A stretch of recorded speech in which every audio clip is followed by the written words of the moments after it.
Barkanmu da wannan lokaci ‘yan uwana samari. Yau ma na zo muku da wani tsokaci akan kar ka lalata goben soyayyarka saboda ka burge. Yau ne ina da budurwa misali, ka ɗauki abin a matsayin kai don a kanka nake magana. In kai ka wuce gurin to ka lissafa da waɗanda suke kusa da kai na ƙasa da kai yara kenan ‘yan samari.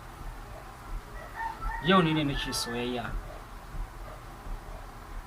ina son ta tana so na, to me zai hana in yi wani tsari?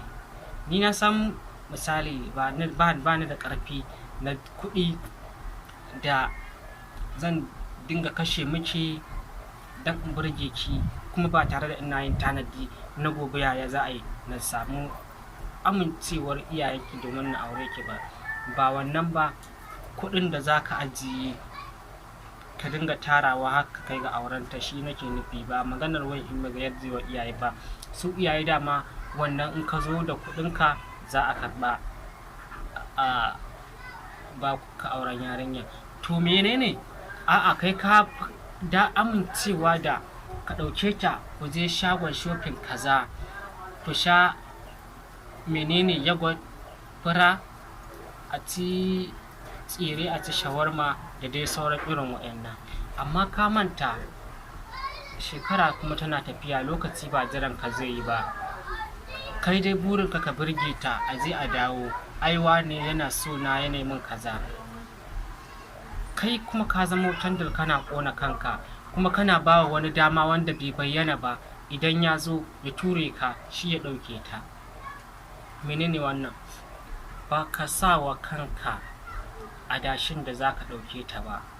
Ina nufin ba ka da tsari wanda ina son ta, tana so na, iyayenta sun sani.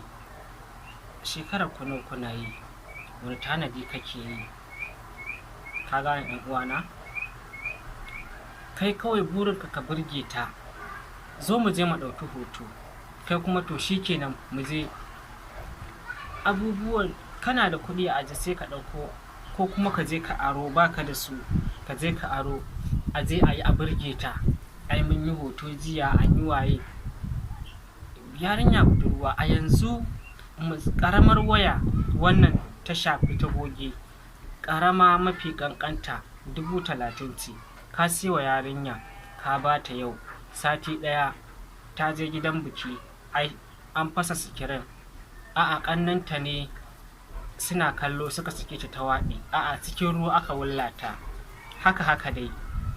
Sikirin ɗin waya a yanzu kai ka sani ƙarama 30,000 ba zai gaza 12,000 ba. Ga yanda rayuwar nan take, kai baka aje 6,000 a wata, ka kuntsige aro kai. Waɗanda suke a ajiye ne Allah ya taimake ka je ka ɗauko ka siya mata, to dai an zintuma waya a ƙasa ko kuma ta sha ruwa, gyara ya kama ka. Me za a yi? Kai za a kawo wa, kai kuma saboda ka burge kawo. Kai baka canza wa kanka ba, za ka burge 'yar mutane ka ce kawo, ka je aro za ka kuma yi?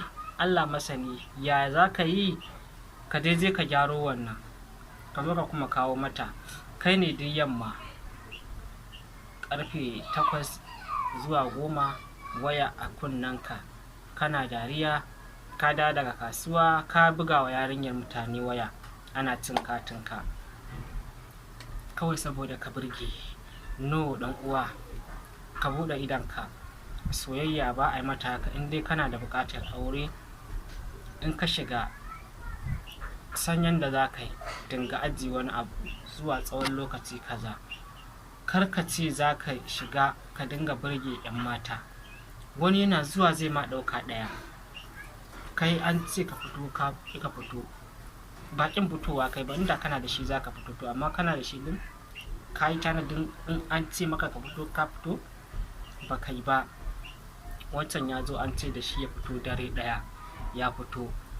Kai me za ka ce wannan yarinyar tema ta yaudare ka? Ba yaudarar ka ta yi ba, kai ka yaudari kanka. An baka dama ka ƙi kai amfani da ita. Ba yaudara ba ce, ka san takunka.